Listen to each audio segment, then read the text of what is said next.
Good afternoon, everybody. Welcome back to the Whiskey Jedi podcast here on my channel. I am Jake Berlin, and thank you so much for hanging out with me, joining me. Whether you're watching live, whether you're watching the replay, thank you so much for checking out the show. Really, really appreciate it. If you have never seen the show before, it is very simple. This is Whiskey and Star Wars. We talk about Star Wars. We talk about whiskey. I try a bunch of different kinds of whiskeys, and I talk about a lot of different things in Star Wars, whether it's with myself or whether I have guests with me. And today is going to be a fun one. It's a very cool topic here, and I'm super excited because I do have a good buddy as well joining me, and we're going to get into some items and props in Star Wars that we may love, and that we, as I put in the title of the video, that we may sell our soul for.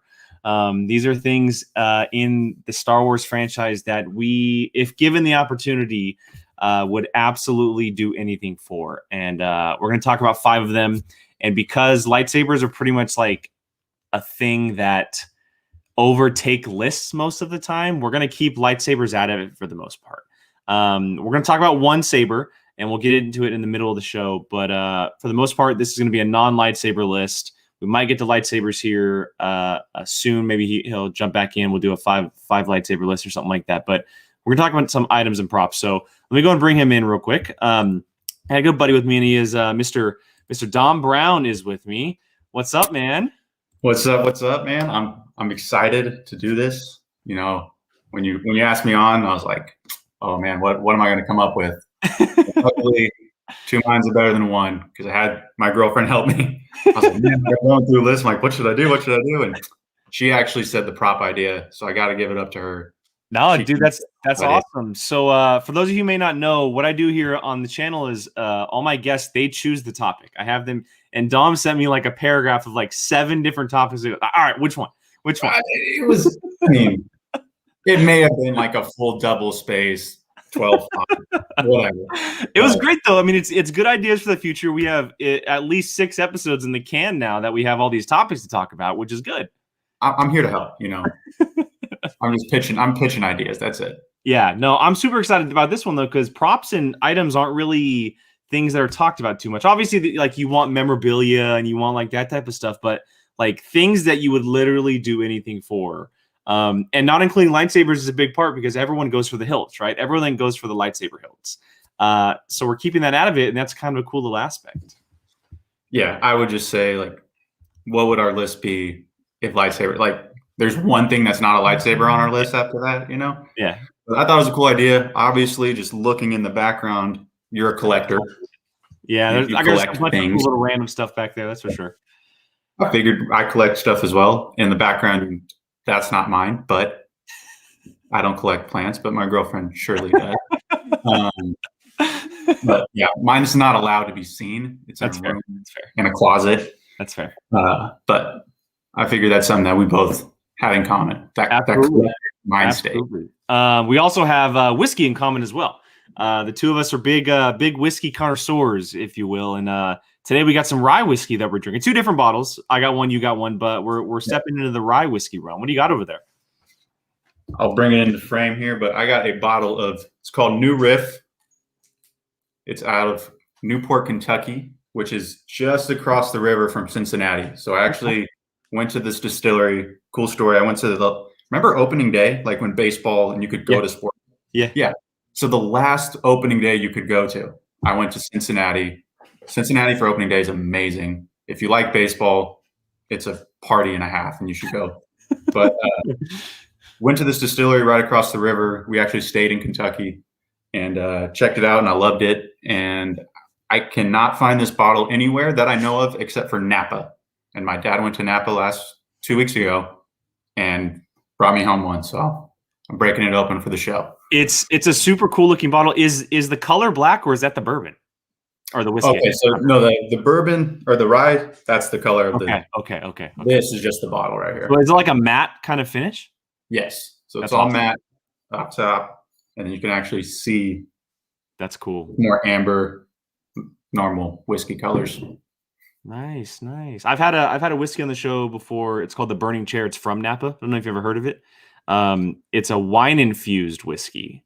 No, yeah. So I'm sitting in front of my bar. So if I turn around, it's because I'm talking to my alcohol.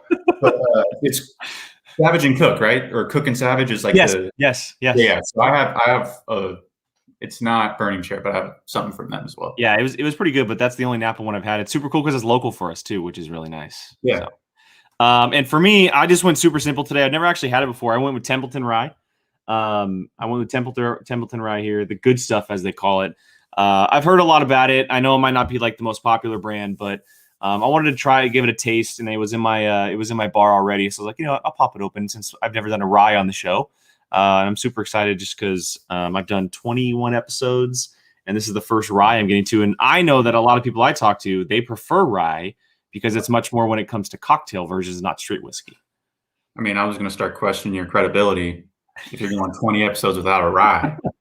Whiskey Jedi. That's how my bar is shaking out. I don't know. It's all bourbons. I have like 2 Scotch and then 1 Mexican whiskey, and I just got the rye, which is it just so happened to come in the collection, and I figured, you know what, you had brought it up, like let's just do it. So it worked out. Point taken. Next time I see you, I'll make sure to have something for you. Fair. Put on your bar. Yeah. Fair.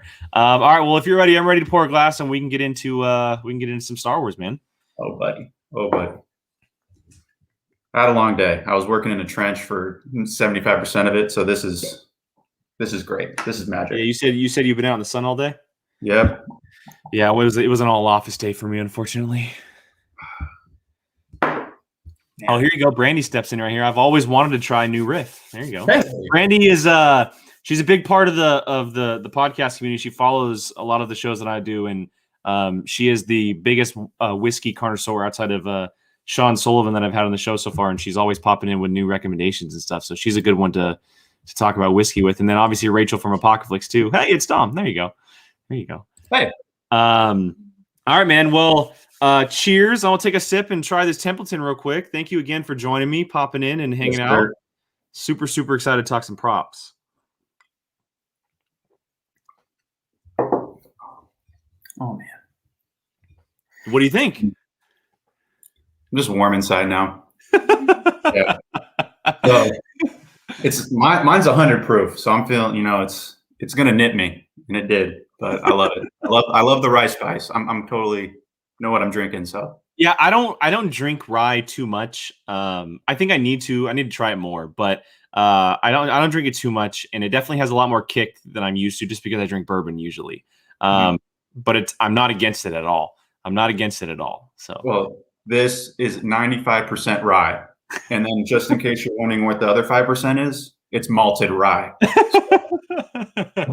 There you go. Brian, just so you know, because you're not an alcohol drinker, that's what happens when you have an ice cube. I have an ice cube in mine today, just because it's a Star Wars ice cube. So it makes it look a little bit smaller than it probably is, but it is what it is. So it's just the first pour. Exactly. It does. I mean, the show's going to be 45 minutes to an hour. It doesn't mean I can't get to a second pour. Exactly. All right, let's get to this. Let's get to our list here. Dom, I'm going to let you go first. We'll start with 5. We'll work our way down. And so what is your 5th favorite Star Wars prop? Real quick. Is there going to be honorable mentions at the end? We'll talk about some honorable mentions at the end. Okay. There's like 2 that would break my heart if I didn't. All right, man, I'm looking at this and I'm going for it. So number 5 is, set the picture here. Force Awakens. We're just in this whole new world. We're trying to figure out what's going to happen. And you see Rey, she's sliding down. She gets her food, gets her portions. And then you see her sitting at that foot of that downed AT-AT walker. Oh, I know where you're going. And she puts on that helmet. And just the innocence, and you're sitting there just like, here we go. Like this is yep. We're on a new path. It's a new adventure. We're just as innocent as she is. I want that helmet. It's a beautiful helmet. I want that. It's battered to shit. It obviously was found in some crash site, but I can still like that feeling just talking about it, where I was like sitting in theaters like, here we go. Like we're on a new, this is like my Star Wars now. Like this is what I've been waiting for. Obviously we're prequel kids. Mm-hmm. I mean, as a kid, you watch the prequels and everything was the greatest thing ever. And now we're adults and we're like, but this one, like I could watch that movie break it down in my head as it goes along, and that scene stands out. I'm with you, man. That and what's cool about it is they actually made, I don't know if it's an exact replica, but they made a replica of that helmet that you can buy. It's just super expensive. But I remember watching that scene and being like, oh my God, whose helmet is that? And like theorizing like whose helmet it could possibly, it obviously ended up being nothing, but you're right. Like she puts on the helmet and she's just this scavenger girl who is living in a galaxy far, far away. And like Luke in the originals, thinking of something bigger, right? By putting that helmet on, she's thinking of something bigger. And then we come to find out that she's like this ace pilot, and it just kind of fits. Especially after like you see her leading up to that moment where she's like out in the desert, and then she comes back and gets jack shit for her fine for the day. And then she's doing her little jail markers on the wall, like I've been there for this many days. You're like, man, this life's rough. And then she's sitting there, she's eating her meal, she puts that helmet on, and this little smile comes on her face, and you're like, we're in Star Wars. This is it absolutely felt like Star Wars. Yeah. Absolutely felt like Star Wars. It's a good 5. That's number 5, mostly because of that feeling. But if like every time I walked in, I saw that helmet sitting on a shelf, I'd be like, oh man, life's not that bad. That's true. That is true. All right. So my number 5 here comes from the original trilogy. I had a super hard time, just as Dom did, putting this together. But this is something that I've always thought of as like, wow, this would be really cool to have in real life. This would be really cool to get my hands on if it was just the actual prop that was used inside the movie. And that is the Jedi training orb that Luke uses aboard the Falcon. I love this little thing. Most of it has to do with the sound it makes, the whooshing sound as it moves back and forth. But obviously being a Star Wars fan and you know, growing up with it, you always think of yourself as a Jedi, right? You that's kind of what you want to be as Star Wars fans, and being able to train with something like that. And then it having coming back as well in The Rise of Skywalker with Rey, where it absolutely kicks her ass a little bit and then she just destroys it. It's such a cool little thing, you know, it operates on its own. It makes this cool sound. It's for a certain reason. And again, also to your helmet point, he throws on this blast shield. He can't see anything, and they're using it because they're supposed to be blinding themselves from, physical looking of stuff. And, it's just something that's really cool. And I've seen the replicas of them, and they're really cool looking. They might not be exact, but just imagine having that thing in real life and what it could do for you, if you were to train as a Jedi per se. That is 100% a sound I could pick out of a lineup. Yeah. And play 1,000 sounds, and I would be like, oh yeah, it's the Jedi training. Yeah, the whoosh. It'd be a cool text tone, that's for sure. Whoosh, whoosh. The blast shield helmet was on my long list too. I'll say. Oh, that. Okay. It's just something you always remember. Like from here on out, I think it's the original trilogy for me. But like, it's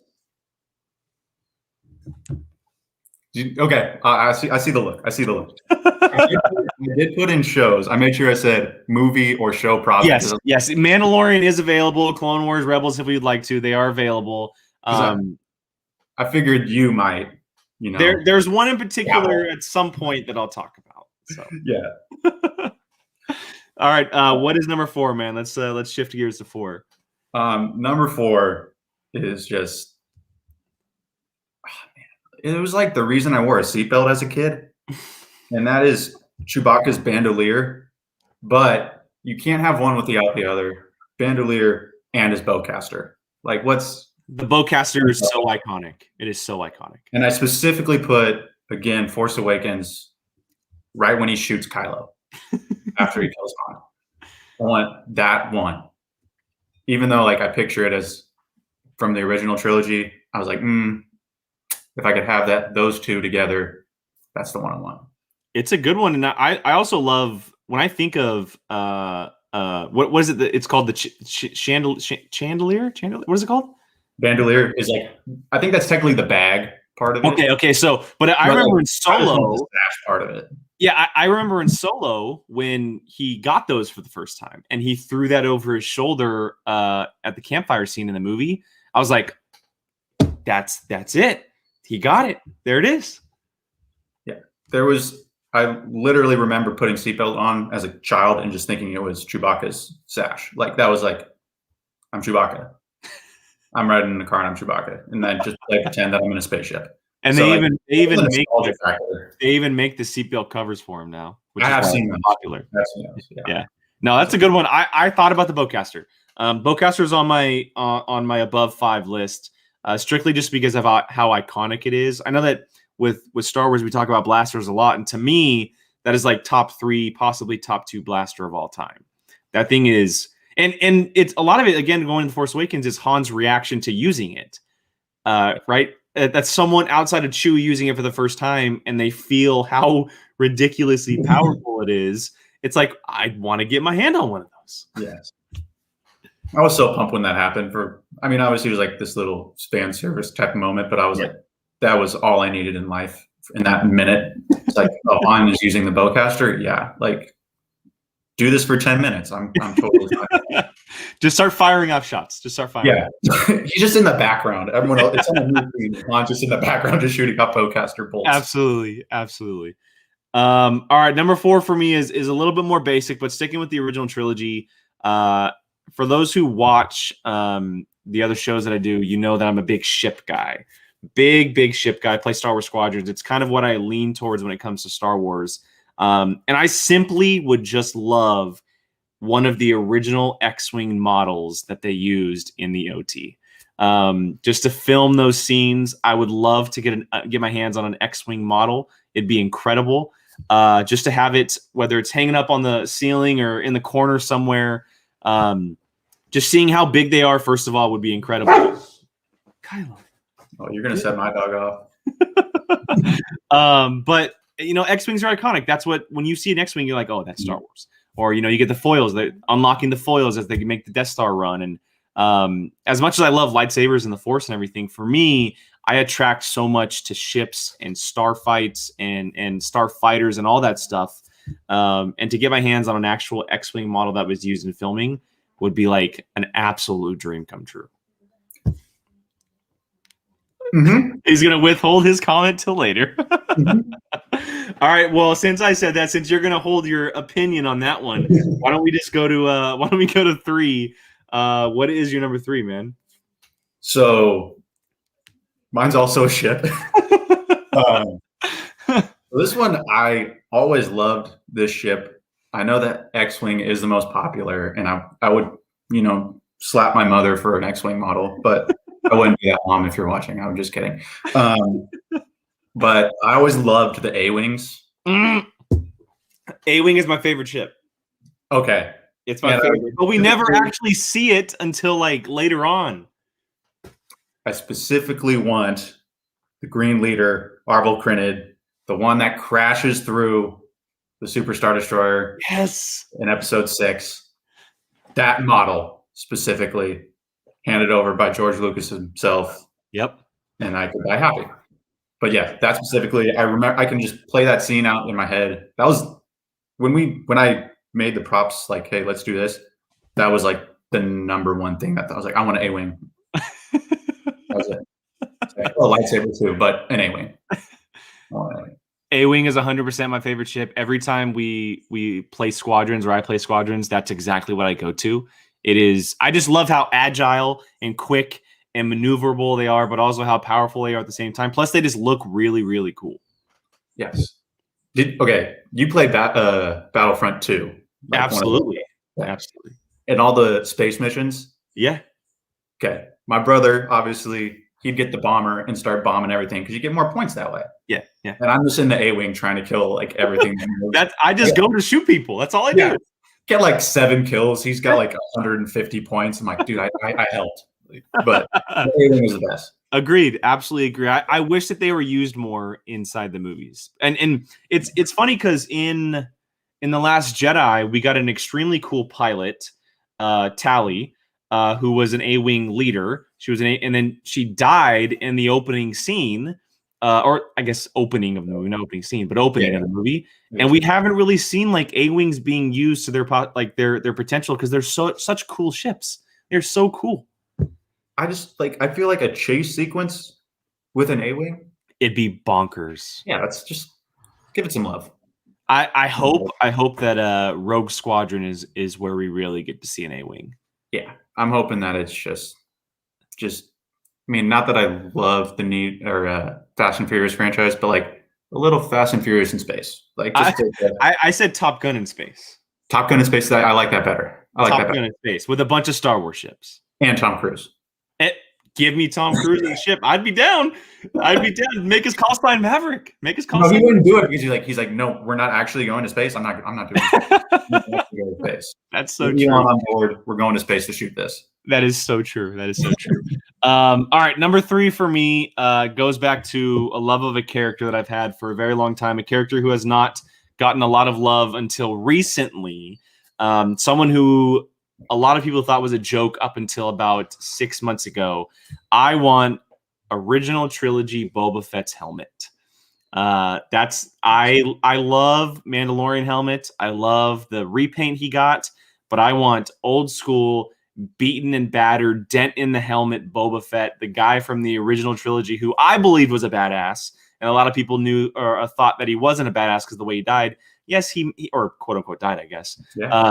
He didn't die. Spoiler alert, he did not die. But I have had this love for Boba Fett for so long. I don't know where it came from, but I have a little canvas art of his helmet with Han Solo and Carbonite in the reflection. And I even have maybe some figures coming of him here in the future. But I would absolutely love to get, like you said about the pilot helmet, just a full-size helmet that I can just wear around the house. Just something that I can just wear around the house and look and feel like Boba Fett.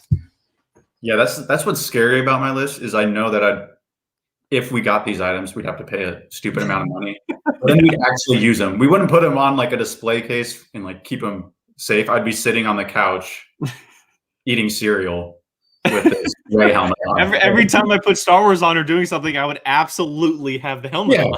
I would like get the mail with this helmet on. Like, well, there's that weird guy again. There's nothing but boxer shorts and a Boba Fett helmet. Like, yeah. We could play Battlefront in the helmets, put them on, and feel like we're actually playing the game. Like, yeah, I'm not seeing bad ideas here. I'm just saying other people might think that. That's true. All right, since we have 5, 4, and 3, let's go ahead and shift gears here. Let's talk about some lightsabers. I know that we had said that we're going to leave lightsabers off the list for now, just because there's so many options, and we'll come back later on and do a list of lightsabers in the coming weeks or months. But let's just talk about one each. And this is difficult because there are so many hilts that are out there that are cool, that we love, that kind of they hit with us a little bit harder than others. But if you had to choose one that attracted you the most, which lightsaber hilt would it be? I mean, even as I sit here, this is excruciating. But the one that like kept coming back, like how do I not pick this one? Would be Darth Vader from Empire Strikes Back when he faces Luke in Cloud City. Like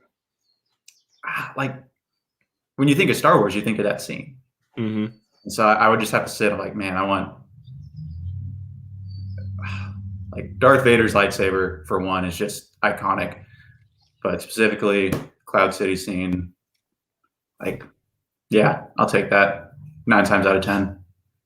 And that other time, I could talk myself into something else, but I just can't think of having a lightsaber.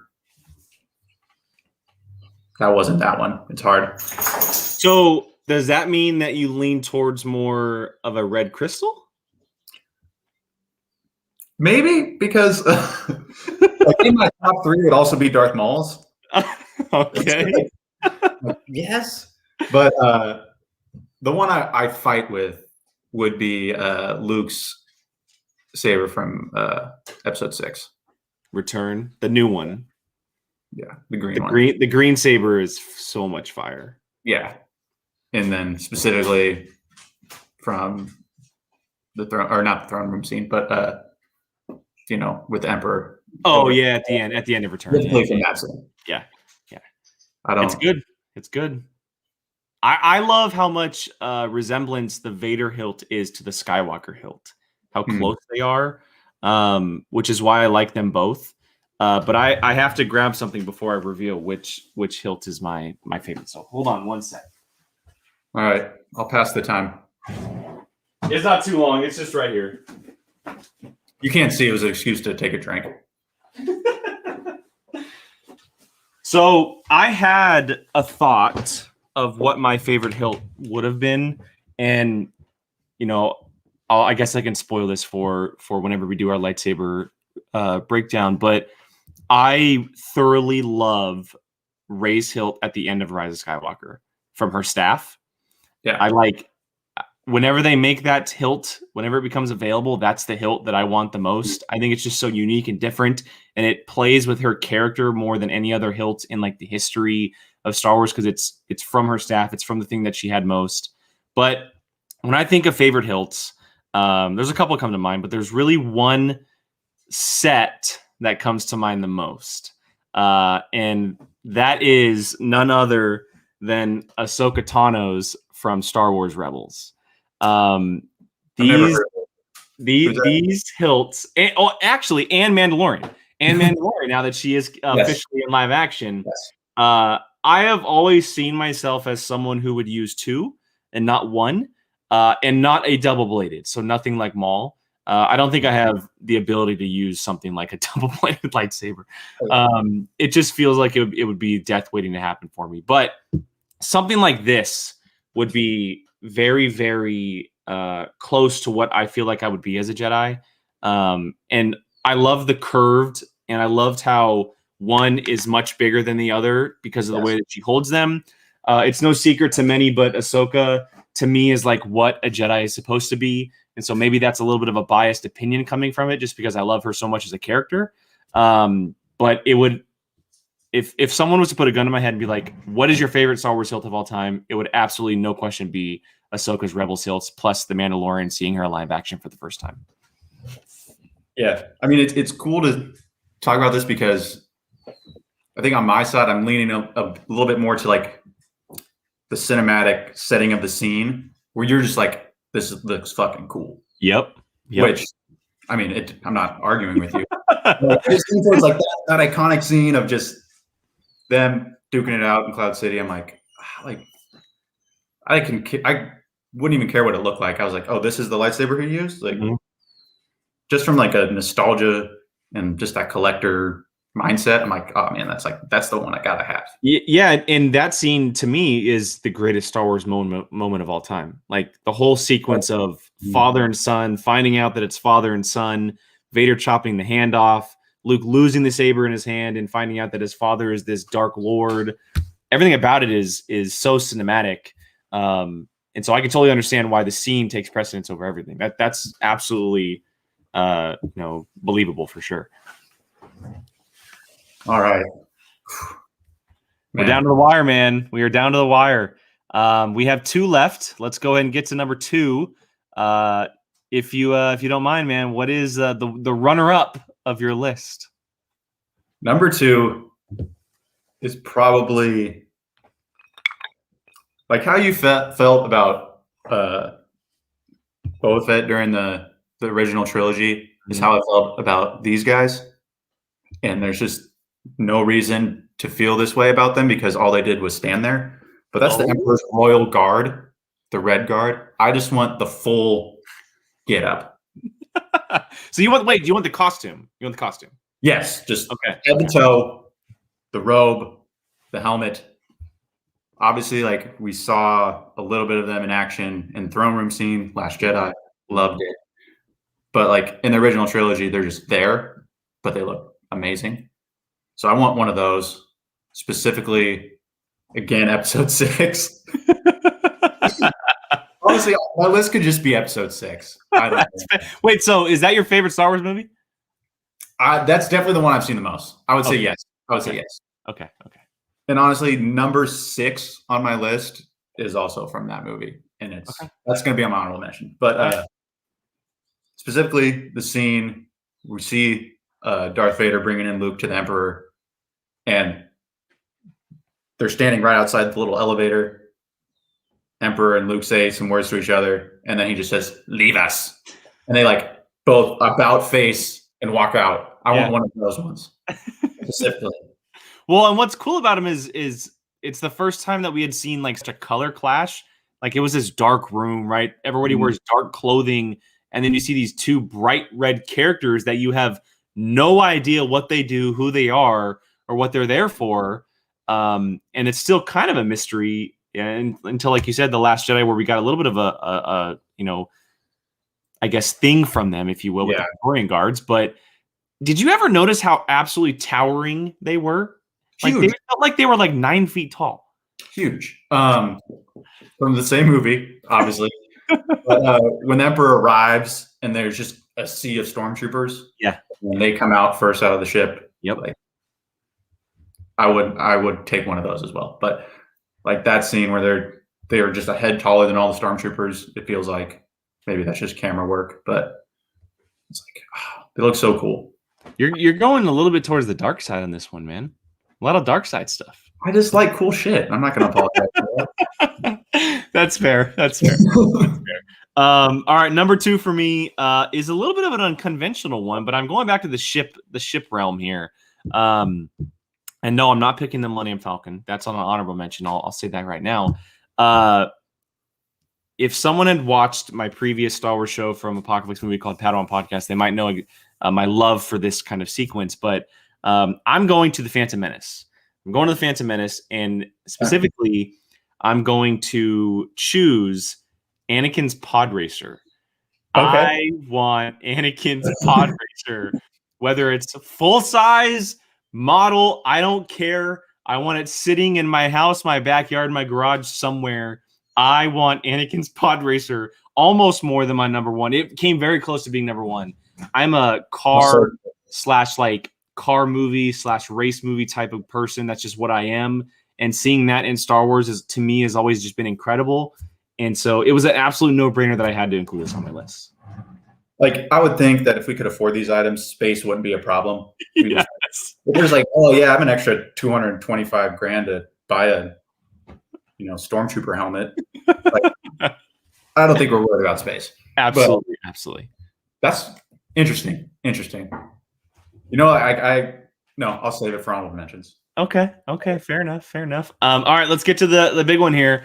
Our all-time favorite Star Wars prop, the one that we struggled the most with, I'm sure. What is your number 1, Dom? I mean, when it hit me, I was like, this is all I need. If I just could have one.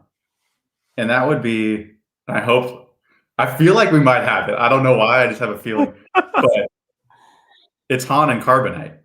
That's my number 1. Oh my god! It's all like it's gotta be. It's my number 1. Han and Carbonite. 100%. It is. When you started talking earlier, I was like, there was something I was like, man, I think we have the same one. Han and Carbonite. Let's go specifically from Jabba's palace, though. Yes, absolutely. We're sticking. This is a Return of the Jedi themed episode. Yeah. Why did we call it anything else? Like I said, Force Awakens just to throw off the scent for my number 5, just so that everything else could be Endor in episode 6 after that. So, and Jabba's palace, but Han and I mean, come on. There's no question. Full size. It has to be full scale model.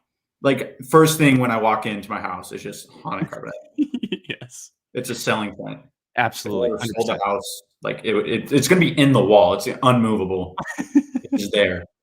But it's iconic. It is absolutely iconic. Like it's one of the coolest shots that you'll ever see is Han in Carbonite. It's one of the biggest moments in movie history, right? Like your hero gets frozen at the end of a film and you don't know what's happening to him. Mm-hmm. You don't know if he's living. You don't know if he's dying. You don't know where it's going. At that time, you don't know if there's a third movie that's happening. Like there's a giant risk in putting your hero in such a dire situation. And then it becomes one of those most iconic things in like movies ever, to me anyway. The fact that Han freaking Solo was frozen in Carbonite. Like, what else is there to say about it? Yeah, like, all the uses for it too. Could just be wall art. It could be a table. Use a coaster, of course, but like it could be a coat rack with his fingers. You just like hang stuff on it. It's useful. It's useful in other ways than just being a cool piece of memorabilia. You know what? I actually never thought about that. It can be a giant paperweight. I mean, endless possibilities. Han Solo is here to serve. I can't. I really, out of all of the things, I legitimately am pretty shell shocked that we both chose this as number one. I have too, but like, I don't know. There was something you like said earlier, and it just clicked. I was like, this motherfucker has Han as the It the whole just time I was like, maybe. I think since you already picked Fett's helmet, I was like, okay, like maybe that was like I was betting on that. I was like, okay, it's probably something Mandalorian. Maybe it's okay, but that, you know, that's the thing. I had, and I guess we can talk about it, but I had such a hard time leaving something Mandalorian off of my list. I wanted to talk about Mandalorian so much. I wanted to talk about it so much, but there's just so much, like you said, from the original trilogy that's so iconic. And they tried to recreate it in the other trilogies, which is fair. They did a good job with some things, but I guess the original trilogy will always be that special thing that we got for the very first time. yeah, and just like that collector's mind frame, you want something that's rare, and it was all practical, which is a big part as well. Yeah, and I was like watching what's the Empire of Dreams, just like writing stuff down. I was like, oh, like I'm gonna throw on Empire of Dreams while I write some stuff down. And I was like, oh man, this is so freaking cool. Yeah. Like, just I could have a whole list of just model ships. Same. Like I said, I didn't mention the Millennium Falcon, and I would do anything to have a model of the Millennium Falcon. Yeah, there's I would have taken like the ring that fell off of C-3PO in the desert that the stormtrooper picks up, and he's like, I'm taking that in a heartbeat. Like, oh yeah, what do you want me to do? Rob a bank? Very true. Very true. All right. Well, we'll wrap up our list at the very end, but let's get to some honorable mentions here. Some ones that didn't make the cut for top 5. Some ones that are near and dear to our heart, but that we just couldn't give that 5-1 spot. I'll let you start, man. What are some honorable mentions that you just had to leave off your list? All right. Well, I'm gonna hijack your show. How's your drink? My show's great. First of all, the show is great. The episode's great, but the drink itself is really good. I'm actually almost done. I'm gonna have to pour myself a glass here in a second. I'm liking the bite that it has. It has a very cinnamony taste to it, which I really enjoy. I'm starting to enjoy a little bit more. There's also kind of a vanilla hint as well, which I'm starting to like a lot in whiskeys as well. I like it so far. I'm digging it. Did I see? Is yours a 4-year? It is. Mine's a 4-year too. Yeah, I think I have a lot of 4 years, to be honest. I think I have another 4 years sitting in my bar as well. It might be a Knob Creek. I'm not sure. Which is another good one. But yeah, I'm liking this. I'm liking this. What about you? You like yours? I like mine. I said before the show, I thought it was the single barrel, which is just amazing. Like, this is, if people ask like, oh, well, what's the difference and all that? Like, this is 100 proof. Single barrel, I think, is like 115. So there's more alcohol in it. But it's just a different spice that just punches you in the face. And I'm all about it. This one's not that bad. Like, it still tastes the same. Like, I could tell, like, oh, that's a New Riff Rye, or that's this, but I could tell the difference between those two. And I don't think I've had this. I think the 2 times I've had a bottle is both the single barrel. But it's just what I needed right now, and that's what I'm good with. That's cool. Yeah, it's for a good show, relaxing after a long day of work. No, hey, it's fun, man. I'm glad you're able to join me. I think it's funny. A lot of people watch this probably be like, how can you tell a difference between this year and this year? How can you tell a difference between like a single barrel and not? To us, being people who drink it and like that's our go-to drink, it's clear as day what the real difference is, but we still enjoy them whether or not they are that or not. I'd say the difference is being flicked in the nose and then being like palmed in the face. You want palmed. I want palmed in the face. Yeah. A little tear, like if a single tear comes out, then I'm like, oh man, that's amazing. Well, hopefully next time we'll get you a single barrel or something that brings a tear out. That's for sure. What I'm mad about, I got the single barrel bourbon, but this one's not. I'm like, God. That close. Just that close. All right. Some honorable mentions here. What are some ones that didn't make the cut? All right. How much more time would you have? We got all the time in the world, man. Number 6, like right off the list, because I wanted a helmet, so I chose Rey's, but Lando's helmet, also from Jabba's palace, when he's undercover and he ends up on a little skiff Yeah. out in the desert. But the little helmet, and he's got like the little horn hooks. And he, looks out, sees Chewbacca walking by. That helmet. Also seen in Solo: A Star Wars Story. Is it? Beckett wears it on. He wears it. It's from the Falcon. He wears it on Kessel. Oh my god! I'm gonna have to go back and watch that. It's been a minute. Yeah. Damn.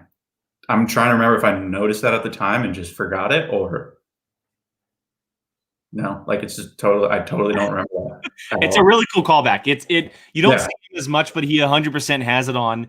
And it's a clear as day nod to be like, this has been on the Falcon for this long, and Lando got it when they went to go save Han. Man, I miss that. Yeah, and I like that movie. I like that movie more every time I watch it. Every single time I watch it, I like it more and more. I like Woody Harrelson in Star Wars more and more. Even though he's the perfect little gunslinger. One and done. I was like, yeah, I know. Same. Well, speaking of Solo, my number 6 does come from Solo.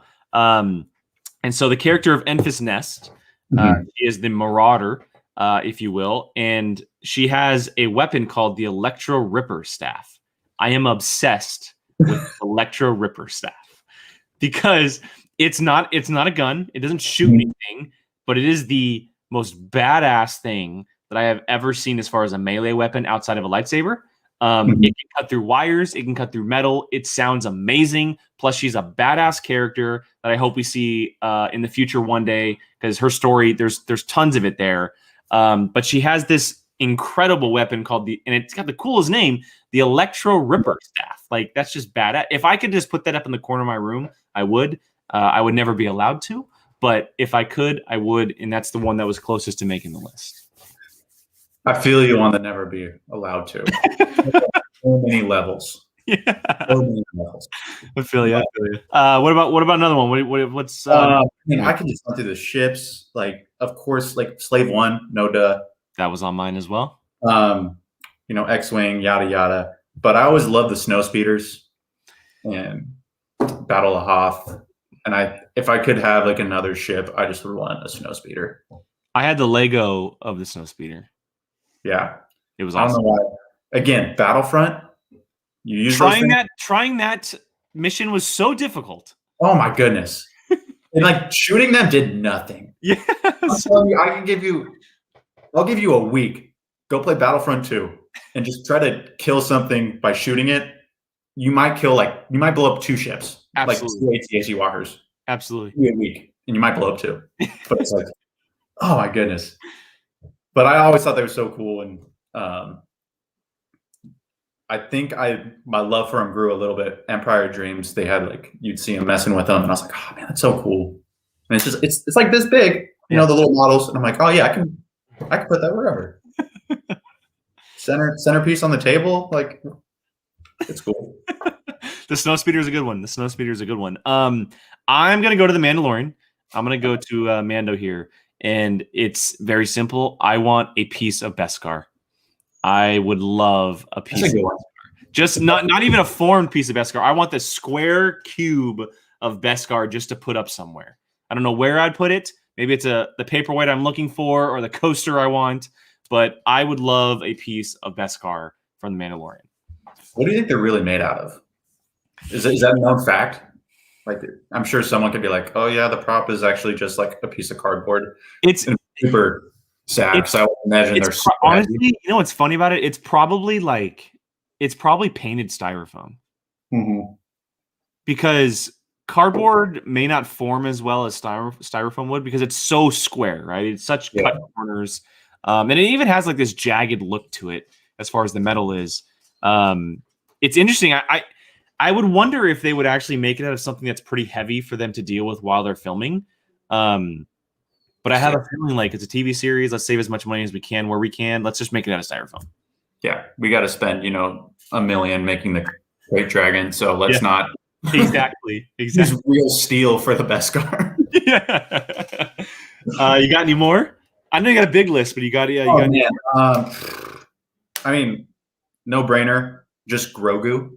I had that on my list too. He's a practical effect. Just have a Grogu. Yeah. Just in my house at all times. Yeah. Agreed. Yeah, that's an easy one. But episode 5, or Lando's little buddy from Cloud City, I think it's Lobot is actually his name. Lobot. Yeah. The little You want the headphones? headgear. Yeah. Like, and I would wear that out. Like, I'd just be like walking the dog. They don't work. Like, I can't listen to music on them, but I just have it on so people wouldn't talk to me. That's fair. And I would also have to shave my head though. But I can do that. I can do that to pull it off. Lobot's badass. They made Lobot a badass in the books. I'll tell you that much. Oh, really? He's a badass in the books. I went with The Force Awakens for my next one. Melted down Darth Vader's helmet. I have that. That would be incredible to have. Like, that's like a legit prop. Like, that's not like a ship model that was used. Like, that's a legit prop that you'd have to spend a lot of money on. That can be sitting on a table or can be put up on the wall. But just the melted down version of that helmet would be absolutely incredible. Yeah, I would feel like that's like a rare. Like, they only made 2 of them because they like the amount of screen time it had. Yep. Not like, like there's 10,000 X-wing models because they were blowing them up so many times, but like that's still hard to come by. But like the burnt Vader helmet, all ashy. Like, and again, to the scene, like you were talking about scenes earlier, but the way that scene plays out with Kylo saying, "I will finish what you started," it's so impactful. I mean, obviously we know what happened in the next 2 movies, but I remember seeing that moment in the trailer for the first time and being like, "What the hell is happening?" Because you don't see it, and then like when he walks away, that's when you see. And then the Vader breathing kicks in, and you're like, "What is happening?" Yeah, it's so good. It's just so good. Yeah, I think that was on my top 10 for sure.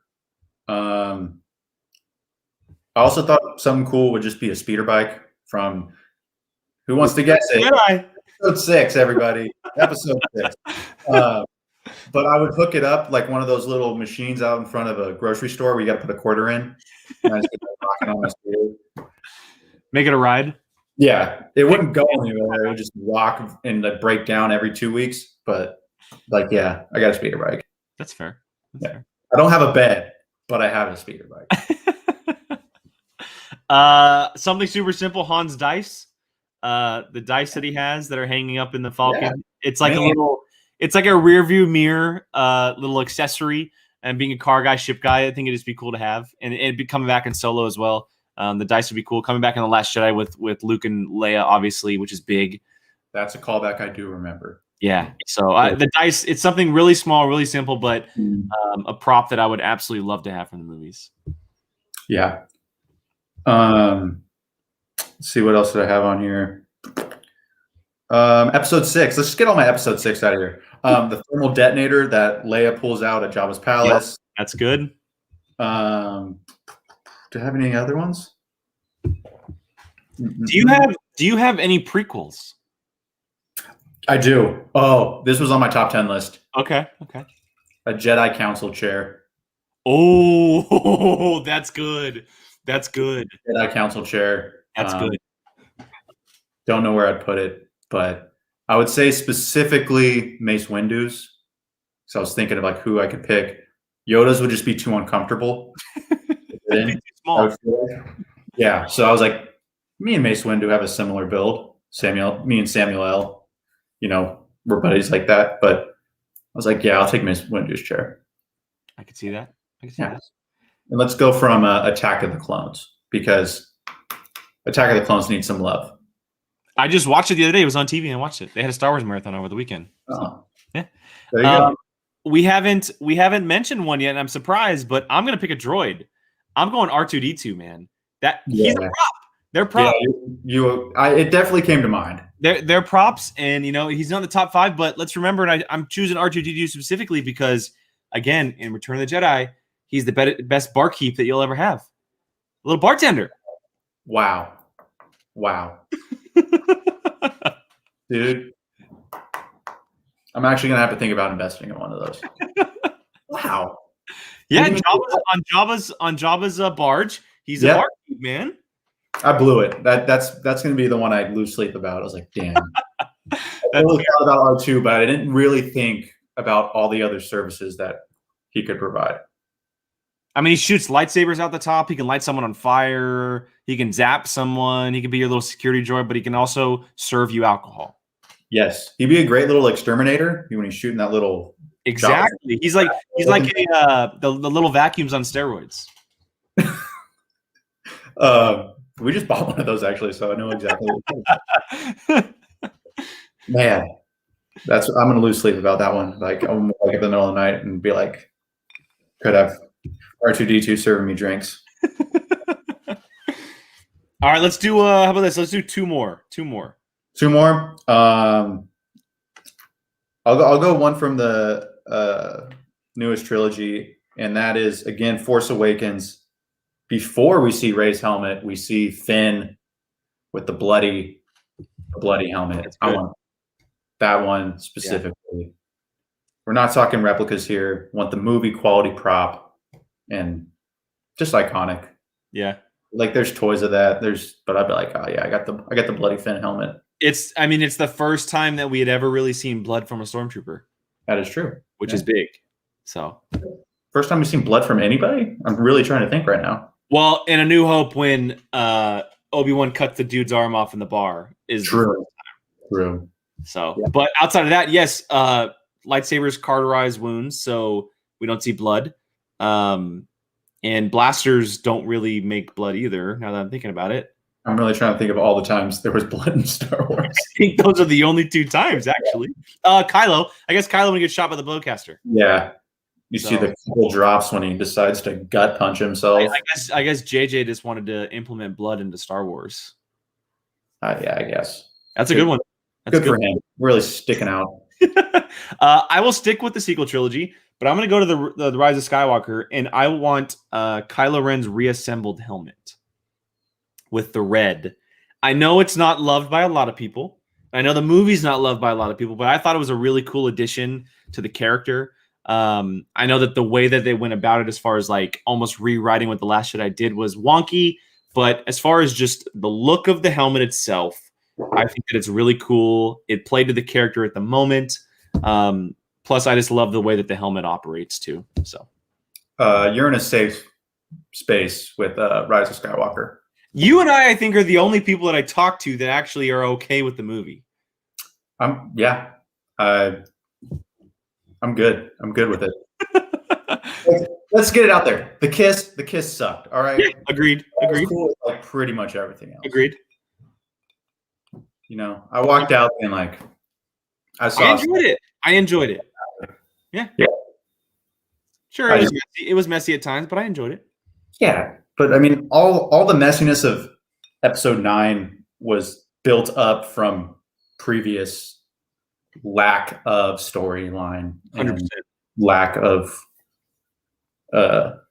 just cohesion. Thank you, between the other episodes. And so I was like, what are you gonna do when a pivotal character happens to leave us before the movie's ready to be released? Like, absolutely, a huge hole in the movie. But I can't blame Carrie Fisher for that or J.J. Abrams because. But all right, change the subject because I'll cry. Last one. What do you got? The last one. Oh, geez. All right, I'm going back to another helmet. The Stormtrooper helmet. I know I have to have a Stormtrooper helmet besides Finn's bloody helmet, but I always loved the Scout Trooper helmet. I love the look of the Scout Troopers in general. Yeah. Them and the Sand Troopers from Rogue One. Mm-hmm. The Sand Troopers are badass, but the Scout Troopers are like iconic. I know that there's a lot of toys of them, very expensive toys, and the outfit in general is just super, super cool. That's what I think plays a little role in this. Is like, what toys did I have as a kid? Scout Trooper. I had the Lando with the mask. I don't want to go look and find out how much those cost if I never open them. But those are the ones I always played with and I always loved. And I'll take specifically, we'll go Mandalorian with that one. Jason Sudeikis's. Ooh, I like it. So, I'll take you're taking the character that socked Baby Yoda in the face. Yes, but I'll have Grogu as well, and I'll just have them duke it out. Oh, That's fair. That is fair. All right, so my last one, it's tough. It's a hard decision to go with. But I gotta go with I gotta go with what my heart has been saying this whole time that I gotta make sure I mention. And that is going back to the prequels. I know it's something super simple, but it's also iconic to what the characters and the overall arc of the Skywalker saga is, and that is the little necklace that Annie makes for Padme. And I know it might be cheesy, I know it might be small, but it is super important to the characters and what the prequels were all about. And like we mentioned earlier, I'm a prequel baby. I got to make sure I mention it, and that is I'll leave that as my final prop that I would love to have. you could have given me 500 guesses, and I would never have guessed that. Wow. I mean, don't get me wrong. Padme's an angel, and Natalie Portman, but I would have never guessed that. And good for you for picking it, because someone had to pick it. Yeah, why not? Why not? And like we said, honestly, we can choose everything that we want to in Star Wars, but Yeah. you know, I had to narrow it down a little bit, just make sure I mentioned it. Good on you, Jake. I'm just gonna say that. Good on you. All right, well, that's gonna wrap up our list for today.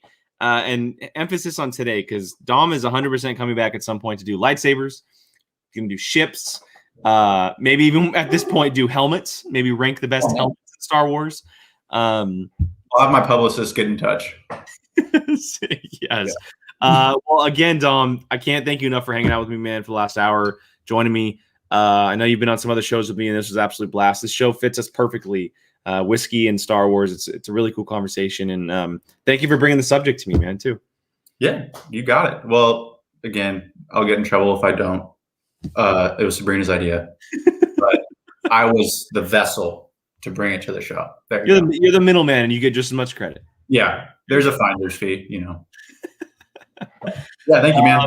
Appreciate it. No, thank you, man. I appreciate you hanging out with me, and everybody in the chat, everybody watching on the replay. Thank you guys so much for hanging out with us this past hour. We really appreciate it. If you guys have any topics in Star Wars that you'd love for us to talk about, make sure you throw that in the comments. If you have any whiskeys that I have not mentioned on the show yet, or you want us to try, make sure you're throwing that in the chat as well. And then, as I've mentioned the last couple weeks, the show is going every other week, and so it's not every week now; it's every 2 weeks. So there will be an episode in every 2 weeks, and I'll just reveal it now. My next guest is actual Maxwell Haddad from the PJ Campbell Network, so he'll be hanging out with me and talking Star Wars as well.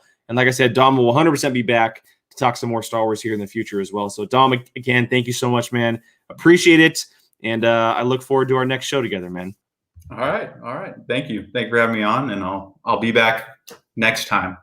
Absolutely, and it'll be soon. It'll definitely be soon. So I'll clear my calendar. Sounds good. Yeah. Again, to everyone in the chat, thank you so much for hanging out with me. I will see you guys next time, and may the Force be with you.